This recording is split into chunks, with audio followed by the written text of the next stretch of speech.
ዩኒቨርሲቲ ተመረቀን ስንወጣ የሚሰጡን ነገር አራት ማዕዘኑ ውጤቱንም አይተነዋል። እኔ አሁን ከዩኒቨርሲቲ ተመርቄ ወጥቻለሁ። ህይወቴ ላይ እዚህ ገባ የሚባል ምንም ጥበብ አላገኘሁም። ምንም ማለት እችላለሁ። በዚሁ አጋጣሚ ካነሳው አይቀር ለምሳሌ ሁላችንም የመጀመሪያ ዲግሪያችን ስንማር ሁለተኛውንም ሶስተኛውም ስንማር ትሬንዱ ተመሳሳይ ነው። ለምንም ብለን አንጠይቅም። ባይዘው ለምሳሌ መነሳንስን ከቀኝ ወደ ግራ ዙር ይልሃል። ግዴታ ታዞራለህ።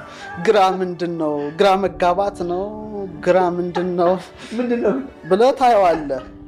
አሁን በ16ኛው ክፍለ ነገሮቹ ሲጀመሩ ምንድነው ትልቁ ነገር ዝም ብለን እንደው ሰፋ አድርገን እንየው ነው። እንደ ዕውቀት ሰው ካየነው የቀኝ የአንጎል ክፍልህና የግራ የአንጎል ክፍል አንድ አይደለም። የቀኙ ሞር መንፈሳዊ ነው። ተመስጦ ይወዳል፣ ዜማ ይወዳል፣ ጥበብ ይወዳል፣ ቋንቋ የሚባል አይወድም፣ ክርክር አይወድም፣ ሎጂክ አይወድም። ሎጂክ በቃ WH ኩዌሽን አይልም። ሞር ብሌሲንግ ነው የሚያምነው። በረከት 5 እንጀራ 2 ዓሣ 5000 ሰው አጠገበ ቢባል ይሄኛው ያምናል። ይሄ ግን እንዴት ይላል? ሃው እንዴት ይላል? እና ቋንቋ ይወዳል። ይሄ ግራው ቁስ ነገር ይወዳል። በአብዛኛው ጊዜ ጥናቱ አሁን የተደረሰበት ጥናት ነው።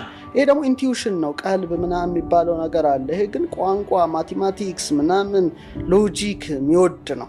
ሜንስትሪሙ ሳይንስ እስከ 10 ምናምን ዓመት እስከ ዩኒቨርሲቲ ድረስ ስንማር ምናችንን እየሞረደ ነው ያስተማረው ነው።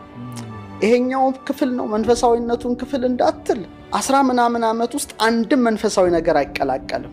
አንድም ቦታ ስለ ፈጣሪ ስለ አምላክ ተወጭራሽ አይታሰብም። እንደውም ዝንጀሮ ነው ተባላል አለቀ። እና ይሄንን ነው በጣም በቃ እንትን ብሎ ስለ አድርጎ ይሄን ደንዝዞ ኦሬዲ ሎክድ ሆኗል፣ ተቆልፏል። መንፈሳዊ በረከት ማግኘት አትችልም። ስለዚህ ግራህ ነው፣ ለግራህ ነው የተሰጠው። ስኩዌር ነው። እሳት ውሃንም ለማተር ነው የኖርከው። ትምህርትም ማተር ነው። ቁስ ነህ አንተ ራስህ፣ ለቁስ ነው የኖርከው እንጂ መንፈስ እንዳለ ነፍስ እንዳለ አታውቅም። እኔ ብዙ ጊዜ ለምሳሌ መጽሐፍ ቅዱስ ሳነብ የሚገርመኝ ነገር አለና ለምሳሌ ሐዋርያት ከጌታ ጋር ያሉ ብስታ በርክቶ ይመግባቸዋል፣ ይስታመሙ ይፈውሳቸዋል። የበረከት ኑሮ ነው። እና ሞትን ድል አድርጎ ከተነሳ በኋላ ወደ ቀደመ ስራቸው የሄዱበት ታሪክ የጥብርያዶሱ ይገርመኛል። እና አሳ ወደ ማጥመድ ስራ ተመለሱ፣ ወደ ኋላ ወደ ልፋቱ ህይወትና ይታገላል። አንድም አሳ መረብ ውስጥ አልገባም ይላል።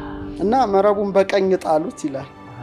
በቀኝ ሲጥሉት 153 አሳዎች ተገኙ ነው። ትልልቅ አሳዎች ናቸውና መረቡ አልተቀደደም። ያ በጣም ተደንቀው ደግሞ ሲወጡ ማን እንደሰራው የማይታወቅ ሌላ የተጠበሰ አሳና ህብስት ደግሞ አለ ፍሙ ጋር።